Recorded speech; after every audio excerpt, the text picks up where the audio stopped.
ओम ऐं ह्रीं क्लीं चामुंडाय विचे। नमस्कार। वार्षिक राशी भविष्य 2024 या सिरीज मध्ये आज बघूया कुंभ रास। कुंभ राशीला हे वर्ष कसे जाणार आहे हे थोडक्यात बघूया। कुंभ राशीला एप्रिल पर्यंत तिसरा गुरु व 7.5ची मधली 2.5 वर्षे मधले चरण सुरू आहे। तिसरा गुरु व 7.5चे मधले चरण सुरू असल्याने त्यांना स्वतःची व आजूबाजूची जरा जास्त काळजी घ्यायची आहे। तब्येतीच्या तक्रारी त्यांना जास्त सांभाळायच्या आहेत। शत्रूपासूनही त्यांना त्रास होऊ शकतो। आर्थिक नुकसान होण्याचीही शक्यता आहे। कोणतीही गोष्ट करण्यासाठी त्यांना जास्त प्रयत्न करावे लागतील। काही कामे उगाच हाती घेतली असे त्यांना वाटू शकते।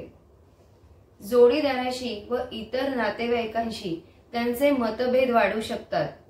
कोणती तरी न टाळता येण्यासारखी जबाबदारी अंगावर पडू शकते।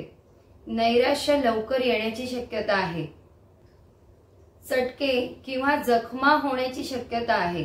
प्रवासातही अडथळे येऊ शकतात। संततीची काळजी वाटते। मानसिक स्थिती चांगली राहत नाही।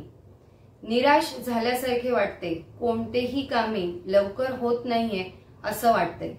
परंतु ही 7.5चे मधले चरण असल्याने हे सर्व अनुभव तुम्हाला येऊ शकतात। काहींना 7.5चा जास्त त्रास होतो तर काहींना 7.5 त्यांची राहिलेली कामे पूर्ण होतात। 7.5 तुम्हाला कशी फळे मिळतील हे तुमच्या कर्मावर अवलंबून असते। तुम्ही सध्या तुमचे चालू असलेले काम व्यवस्थित पूर्ण करा। जी जबाबदारी तुमच्यावर पडली आहे ती व्यवस्थित पूर्ण करा। कोणत्याही कामात निराश होऊ नका। कोणत्याही परिस्थितीत स्वतःला निराश होऊन देऊ नका।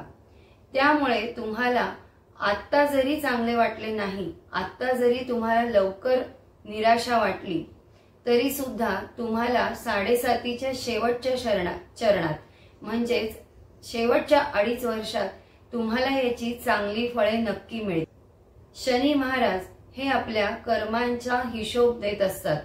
त्यामुळे जर तुम्ही आत्ता तुम्हाला दिलेली कामे व्यवस्थित पार पाडली, तुमची जबाबदारी नीट पार पाडली तर तुम्हाला शेवटच्या 2.5 वर्षात ह्याचे चांगले फळ नक्की मिळेल।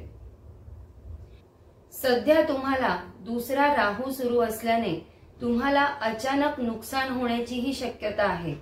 त्यामुळे पैसे गुंतवताना सतर्क राहा।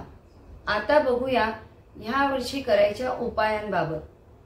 तुम्हाला गार्नेट व एमेथिस्ट हे क्रिस्टल हातात धारण करायचे आहे किंवा तुम्ही तुमच्या वर्क डेस्कवरही ते ठेवू शकता। तुम्हाला रोज शनी महात्म्य वाचायचे आहे। शनिवारी मारुतीचे दर्शन घ्यायचे आहे। तुम्हाला काळे वस्त्र व लोखंडी वस्तू दान करायच्या आहेत। दत्तगुरूंच्या मंदिरात तुम्हाला चणा डाळ तसेच गोड पदार्थ दान करायचे आहेत।